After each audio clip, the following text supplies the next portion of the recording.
Hey everybody, this is week 5, the end of week 5. This is part 2 to a very long video summary that I did. So I'm breaking this up into 3 because it's just too long. This is part 2. Hey everybody, it's November 22nd. We're at the end of week 5.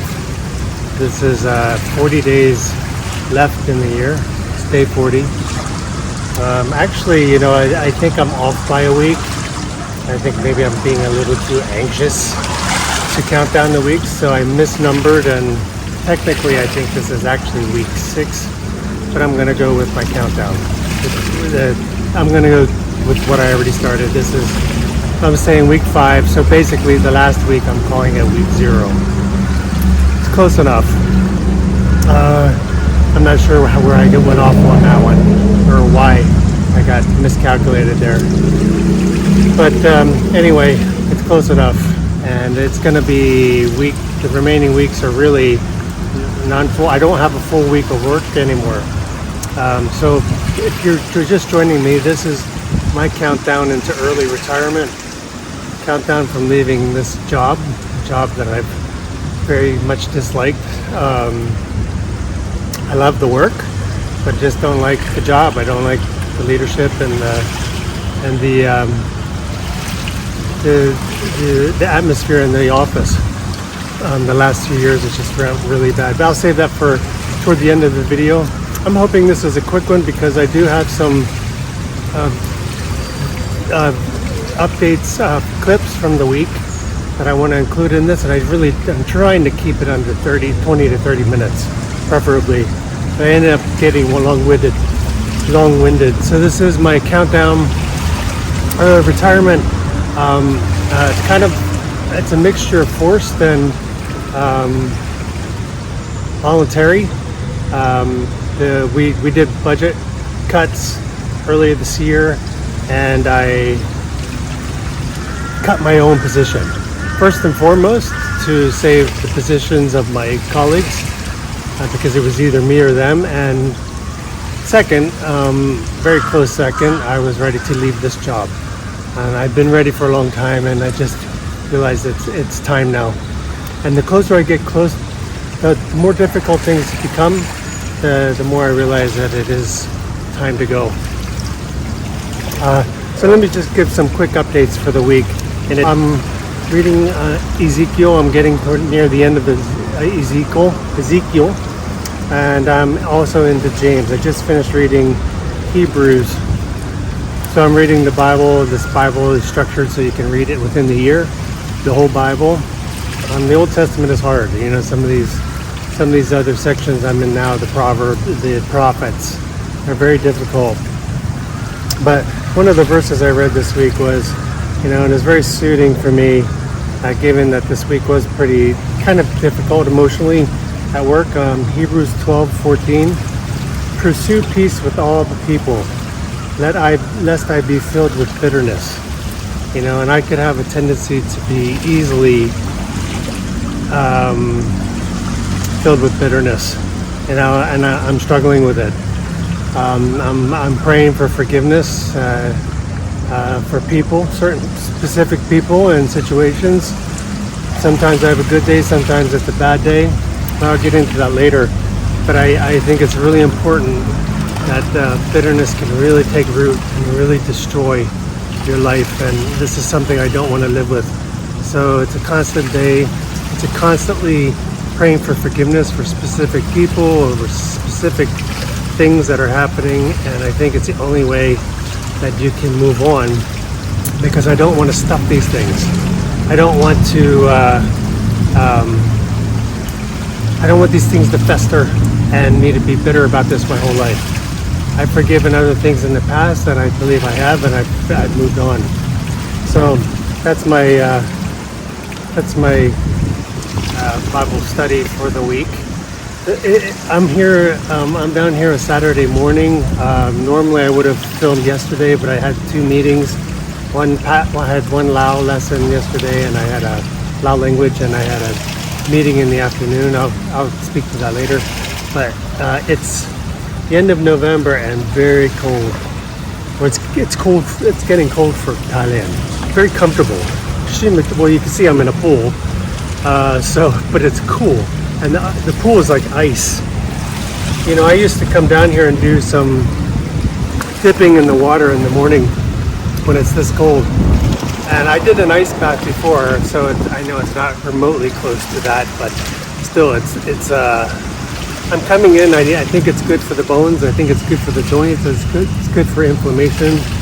And you know, this is where I do my videos. I only have about 2 more weeks of doing videos in the pool. This has been my shtick, if you will, and for these videos, these chronicles, and basically 2 or 3 more weeks, you won't be seeing me in the pool for my wind down. I'll be in Laos. So anyway, this week, some of the things that were kind of significant, I'll just mention. The engineer finally contacted me after 6 months of me following up with him, and he was apologetic. He's apologized 3 or 4 times, saying he would get back to me, and he finally did it. And it was an engineer. We want to do some landscaping at our house. It's an engineer because we need to dig up the concrete. I want to make the compound more grassy and more leveled, because right now it's really ugly. Anyway, I'll probably do another chronicle of that, but he finally contacted me, and we also want to put in an extra room on legs, you know, so it would basically be the roof of the garage, the roof of the parking area, so the car could come under and there's a room on the top. So interestingly, his quote is approximately what I was expecting, on the higher end. I had a range of between $15,000 and $20,000, and the total bill is coming to $22,000. Almost $5,000 of that is for the landscaping, taking out the concrete, putting in new grass. That's something we definitely want to do, because if I'm living there, I want to be able to come out and see something that I want to enjoy what I'm looking at, and just make the whole make it more grassy, more aesthetically pleasing. I want to walk in the grass. I want my dogs to be in the grass, not on concrete. And then, so that's going to be about $5,000, and I think we're just going to move right ahead with that. And then the second part is one I really was looking forward to, but I think we're going to wait. The extra room is going up on like prefab materials, so it'll go in very quickly. I'm really excited. It would be my office. It's going to have stairs running up the side. We don't have room in our house. You know, basically the only other bedroom is going to be my office, and it's just crammed. We need an extra room, and we want an extra spare room for in case we have any visitors from family or something. So let me make sure this is running. Yeah, it's running. So I think we're going to wait on that, though, because the money I'm shelling out in the next 2 months is crazy, really crazy, and I'm nervous about the sequence of events, sequence of risk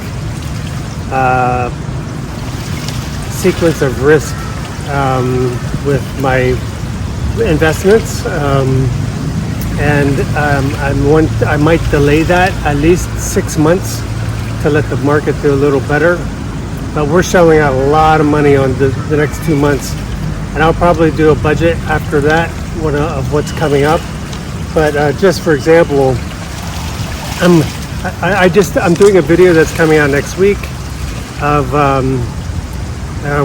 an Amazon Black Friday as a minimalist. I try to be minimalist, but I'm not. I'm not a pure minimalist. I need some things, and I want some things. I'd like to have some things. I don't shop often. I only shop like really twice every 2 years when I go back to the U.S. And I try to consolidate all my shopping for Black Friday so I can get the best deals. So my list is long. So you'll see some of the things in the video that's coming out on my Black Friday shopping list. It should be coming out next week, but by the time you see this, it will be after the fact. But I actually, they're having Black Friday specials earlier, and I just pulled the trigger. I was excited to look through, going through each item repeatedly just to make sure I want it, because the total in each thing of themselves is not really expensive and something I really want. The problem is paying for it all at one time. That's what really hurts. So this first round, there's some things that I wanted that are on my wish list because they're not, they don't have a Black Friday special, and I'm waiting for that. And the other bonus to this is I get an extra 5% on anything I buy on Amazon with this credit card that I have. So I just spent $1,500 almost on Amazon. I bought some clothes that I'm going to replace, some workout clothes. I'm going to replace some of my workout clothes. I bought some electronics I've really been wanting for a while. New mouse, good quality mouse, good quality keyboard. Keychron, they're both Keychron. I've been looking into which is the best, and this is the cheaper, higher quality. I've seen the products at local stores here, but things are just more expensive here in Thailand, and I just say I can wait. I'm excited to get it, but I can wait. Some of the things I bought a new large print Bible because I want to use that for my more in-depth study. I want a large print so it's comfortable to read and comfortable to, all the two Bibles I have, the full Bibles, large Bibles, are from my mother, and they're really worn out. But I'm just keeping those as keepsakes. And my old Bible, my first Bible, is very small and it's worn out. I just very heavily used. So I want to start fresh with my Bible study. It's a faux leather, it wasn't expensive. Some other things I bought in there, I bought the electronics for computer, a computer hub. I bought some new Beats, the new Beats headphones. My other ones are about 8 years old and the battery's not very good. I just want to upgrade. Some other things I bought. What did I buy? A hub. An expensive hub for my computer so I can hook up my peripherals. I bought some stuff I bought a game for my sister. They play games a lot, especially over the holidays. I bought some books for book study, Bible study. Yeah, you'll see the list if you look at the video that I just put out. The other shopping I just did was a coat of bell. I've been wanting to get a sling. I want to change my setup with how I carry things. So I have a normal backpack, a very business type backpack, and another backpack I use primarily for work, and I really dislike them both now. So I'm looking to get a sling, and the one that's most attractive to me is called Coat of Bell. Made by Coat of Bell, and actually I bought a couple things from them. That was another almost $500 for those. Thank God I waited, because originally the bill was over $600 for everything I wanted. I would not have paid that. I would have cut some things out, but they had an unexpected 35% off for Black Friday, and I just got what I wanted. So I got like 3 different size bags that I'm going to use, that I see myself practically using on a regular basis when I'm back in Laos, because the stuff I have now is more for business, and I don't need that. The sling I'm going to buy is, or that I did buy, is more practical. I could use it for gym and for backpack. Anyway, it's just much more practical, and I love the design. I'm hoping it works out the way I think it will. But I love the design. I've been looking into videos, people doing reviews of them, and it just seems like the best. And then the deal, you can't beat 35% off. So I pulled the trigger there. That was almost 500, down from 600 or 650. I just bought some things on Lazada. That was about 24,000 baht, or about $800. Some things we want to take back to Laos. We bought one of the biggest thing was flooring, some tiles to have a little gym tiles, about 100 centimeters wide and long, that we want to have a little section in our room in our house for working out, for light workout, stretching, because we can't work out on the floor there. And what I have there now is the very old, ugly, cheap padding. So I want something that's attractive and that we can have easy, small workouts. We're going to join a gym, but I want a place that I can work out regularly. I can go to this corner, stretch, sit-ups, push-ups, whatever. I have my sandbags, I have my kettlebells, and just work out. That was about $14,000 there alone, and then I have some other things I bought, some supplements, a little supply of supplements because we can't get them in Laos, and some book holder, and an aromatherapy machine. Some of this stuff is very inexpensive, but it's still not everything I need to get while I'm here. The other thing is I went to Lazada this week. You'll see that I posted a video going to the hospital to do blood work. I'll probably insert my blood work results here, but everything turned out great. Good results from my blood panel. And then I went over to the IKEA because I want to buy a table, I want to buy a desk, and looking at a couple of the things for my office. So I scouted around, and I can't order yet because they only deliver up to a week out from the order date, so it's too early. So anyway, I got the numbers of everything I want to buy. I'm going to just buy online a week before I need it delivered, and then set that up. So hopefully it's here the day before the movers come and everything can go back to Laos. That's going to be about 24,000 baht. So that's another $800. So you can see the money is really going out this month. And it makes me spending like this. It's exciting to get some of the things that I need, but it's also the money's gone. And the other thing was I got the bill for the health insurance we're going to need. I'll probably do another chronicle about that, more depth. But we're getting Cigna for me and my wife, and that's going to cost about $480 a month, but I got paid all up front. So it's about $5,800 for the year. And it just peace of mind. We may never need it, but if something happens, at least it won't wipe me. If there's a problem, health problem, and we have an emergency, at least it won't wipe me out financially. Speaking of, and we're pretty much settled on getting a bigger car than I expected. More expensive car. Dad really wants a bigger car. She wants a Prado. She wants the Prado. It looks like I convinced her into saying we don't need the Prado. Why do we need the Prado? We can get the Fortuner. I love the style of the Fortuner anyway. I think it's a cooler looking car, but it looks like that's going to also be a necessity, and she's really excited for that, and she's insisting on a bigger car. I wanted a smaller, more compact car, like a Cross, maybe $40,000, but these vehicles in good condition in Laos are outrageous. So much more, probably 15 to 20% more expensive than Thailand. Thailand, you can get really cheap cars. I don't know why. It's the import taxes, I guess. Just crazy, and people know you're stuck with the cars that they have there. The prices, everything's more expensive in Laos, except for maybe food. Food is comparable, if not maybe a little cheaper in some things.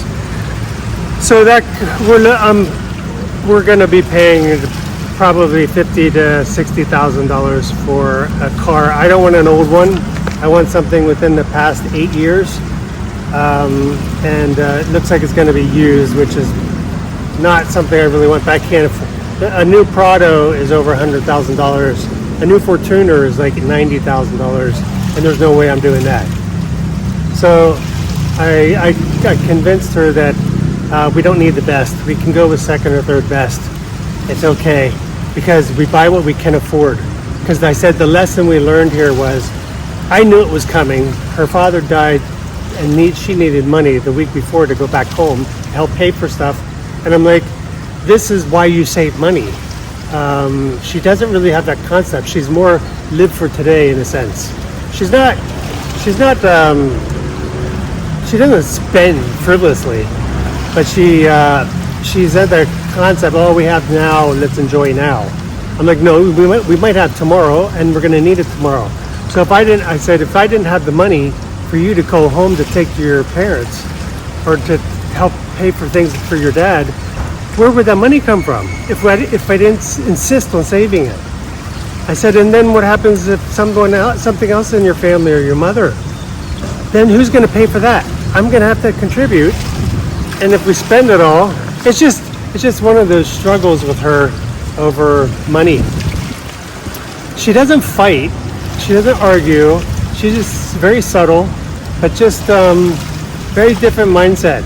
She's like, well, that's our culture. I'm like, yeah, that's our culture, but that doesn't make it right. There's some things about my culture that I don't do because I don't think they're right.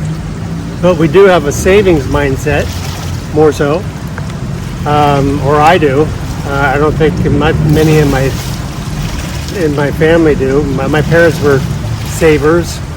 They weren't investors, but they were savers. My mom was very cautious and frugal, and that's how I tend to be. Although I'm a little, probably maybe too frugal, or try to be. No, but I spend money. Look what I'm doing now. Anyway, going on a little too much there. So IKEA, that's going to be another $25,000. So the credit card is going to be outrageous this month, but I timed the purchases so that they cycle with what I should expect from my final pay to be able to cover everything, because I don't carry debt on anything. I don't have any debt, and I never carry a credit card debt. Last month was the first time I borrowed money from my credit card. I can borrow cash up to a certain amount. It's the first time because I didn't have it to pay the wedding expenses that I needed to pay for in cash. I couldn't use a credit card. This is Choice of Winding Down Chronicles. 5 weeks from early retirement. Take care, everybody. God bless. Take it slow. This is Choice of Winding Down Chronicles. 5 weeks from early retirement. Take care, everybody. God bless. Take it slow.